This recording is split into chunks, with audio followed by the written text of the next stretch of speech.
It's 11 p.m. and these are the headlines.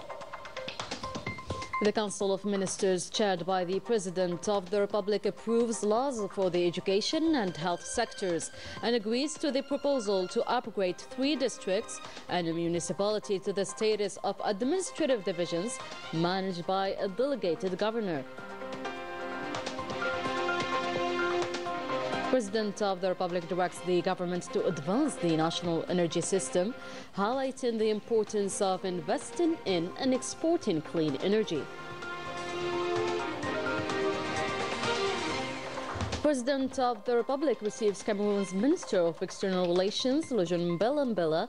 Strengthening bilateral ties was at the heart of the discussions.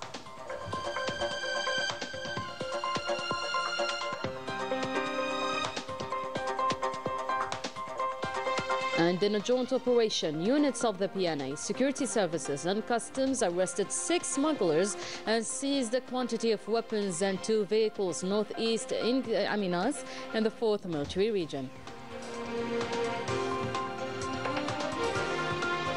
International scene, widespread protests condemn the alliance between Morocco and the Zionist entity, while global calls demand the release of political detainee and reef activist Nasser Zafsafi, citing the circumstances of his arrest and the flagrant violations against him.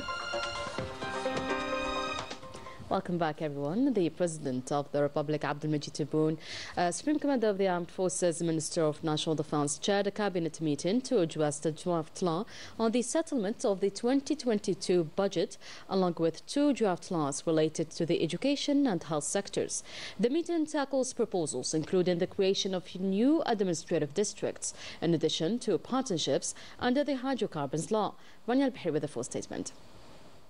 After the Prime Minister's presentation on the government's activities over the past 2 weeks, followed by a report from the Minister and High Commissioner for Digitization on the progress of comprehensive digitalization and interventions from various ministers on draft laws and proposals, the President of the Republic approved several key measures aimed at advancing national development across various sectors. First, a new law was approved for the national education sector, aiming to support teachers and preserve the sector's prestige as a cornerstone of the nation's future. The President congratulated the education community for finalizing the law, praised the collaborative effort in its drafting, and called for additional measures, including reforms to teachers' retirement, which will be detailed in an executive decree. In the health sector, a new law was approved to benefit all medical and paramedical workers, including doctors, nurses, and pharmacists. The President congratulated the health sector for finalizing the law, hoping it will address their concerns and improve their work. He also praised the responsibility shown by all parties involved in drafting the law. Additionally, the cabinet meeting approved the creation of 4 new administrative districts, each managed by a delegated governor, to promote fair development and improve services based on the region's social, economic, and geographical characteristics. These new districts, Al-Qantara in Biskra province, Bir al-Atir in Tbissa province, Al-Arisha in Tlemcen province, and Qasr al-Bukhari in Mdia province, are part of the President's border efforts to ensure balanced regional development. In energy sector, the President directed the government to continue developing the national energy system, with a particular emphasis on investing in clean energy, exporting it, and using its revenues to fuel national development. Lastly, the cabinet meeting approved the 2022 budget settlement law and ratified several presidential decrees related to international cooperation, further supporting the nation's strategic objectives. And the President of the Republic, Abdelmajid Tebboune, received today Cameroon's Minister of External Relations, Lujan Mbela. The audience took place in the presence of the Director of Cabinet at the Presidency of the Republic, Boualam, and the Minister of State, Minister of Foreign Affairs, National Community Abroad and African Affairs, Ahmed Attaf. Let's have a listen to him. Nous sommes ici dans le cadre We are here within the framework of a working visit in order to consolidate relations between Algeria and Cameroon and to strengthen bilateral cooperation between the two countries.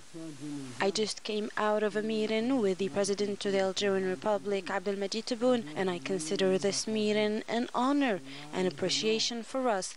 This meeting was an opportunity to present a message that carries all the meanings of sincerity and brotherhood by his brother, the President of Cameroon, Paul Biya. And the President of the Algerian Republic has expressed his will to strengthen the partnership between Algeria and Cameroon on all levels.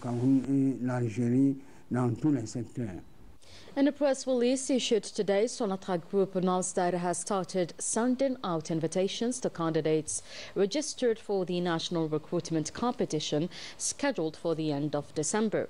The written test will be carried out by specialty between the 29th December 2024 and the 4th of January 2025, and this across 10 provinces, namely Adran, Ghawat, Bouira, Tamanrasset, Algiers, Skikda, Sidi Bel Abbas, Constantine, Wurkla, and Oran.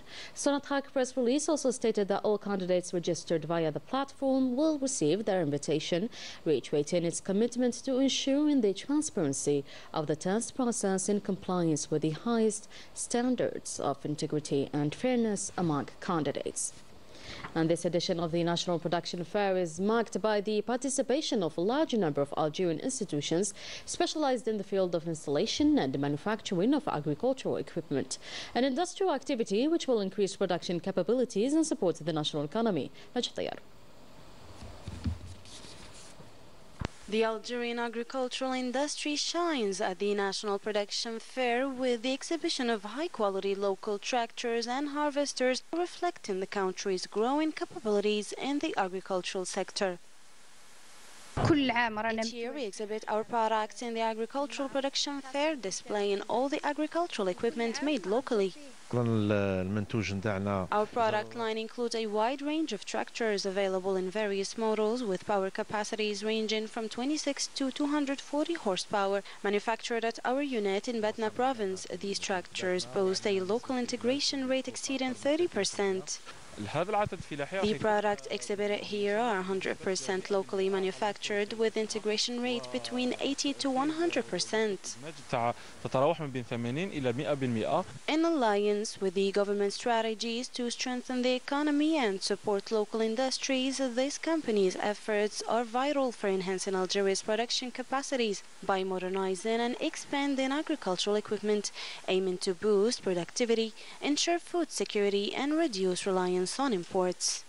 The products are available. Using our country's products is way better than importing.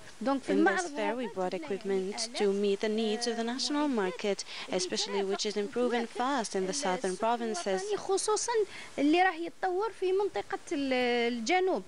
And by promoting innovation and showcasing cutting-edge technologies, Algeria reaffirms its commitment to advancing the agricultural sector and achieving self-sufficiency. These efforts reflect the government's determination to build a resilient and diversified economy. In other news, and as part of sustained efforts in the fight against terrorism and multiform organized crime, and after a clash with a criminal group of drug traffickers, detachments of the National People's Army and in coordination with the various security and customs services arrested last Wednesday 6 drug traffickers in the northeast operational sector of Inaminas in the 4th Military Region, including 4 Algerians and 2 Malian nationality. This operation also resulted in the recovery of 2 station-type vehicles and seizing 3 FMPK machine guns, 2 Kalashnikov pistols, 2,490 bullets, and more than 2,400,000 psychotropic tablets, 3 Thuraya connection devices, transceiver, and 4 smartphones. The success of this operation, which is part of the intense efforts to fight drug trafficking within our country, reflects the high level of professionalism, vigilance, and readiness of our armed forces throughout the national territory. Tonight, no less than 5 Palestinians were reported killed and several others injured following Zionist airstrikes targeting the tents of displaced civilians in the Lamawasi area of Khan Yunis, southern Gaza Strip. And since the early hours of today, more than 37 Palestinians have been killed all across the Strip, including 23 in the north of the enclave. Our correspondents Wissam Zaid and Ryan Perry. In every Zionist airstrike on residential buildings in the Gaza Strip, the scene is the same. Residents spend hours digging through the rubble to recover the bodies of martyrs as relief teams are unable to help. Palestinian blood continues to be shed, marking a painful reality for the people. This is just one of many buildings destroyed in recent hours, with families trapped under the rubble. Against all odds, residents managed to save one Palestinian citizen who seemed destined to die but was miraculously brought back to life.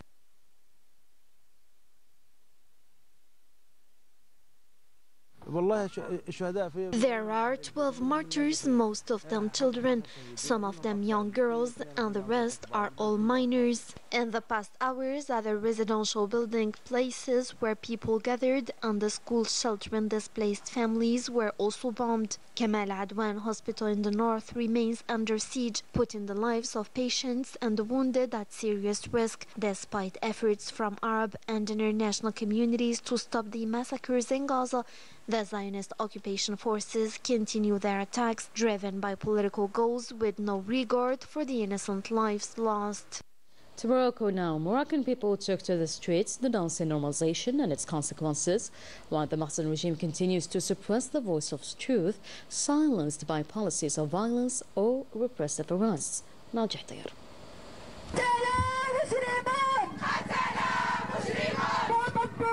The Moroccan people continue opposition to the normalization and manifestations in support of the Palestinian cause. Citizens from various regions have voiced their rejection of normalization with the Zionist entity that's committing genocides in Gaza, emphasizing that their opposition stems from solidarity with the Palestinian cause and concerns over political and social ramifications, fearing no more the usual violent answer by the repressing Mahsen that immediately oppresses and beats the manifestors. The phase we're in now is the beginning and the end of the brutal Zionist entity and all those who stand by it. The protesters continue to raise their voices, reaffirming their solidarity and support to the occupied Palestine and its just cause, and their commitment to defend their values and rejecting external pressures that are the consequence of the normalization with an entity that's killing the innocents every day. We are all one voice, one hand and one body with the resistance, with its men and women. This manifestation is peaceful popular referendum expressing that we are all against normalization. Activists and civil society groups assert that no level of violence or repression will extinguish the Moroccan people's resolve to keep protesting against the normalization that is chaining the Moroccan people in an indirect occupation plan. The ongoing tension that underscores the divide between grassroots movements advocating for justice and the Mahsen's apparatus determined to enforce its agenda. That was it for today's news. Thank you so much for watching. I'll see you tomorrow.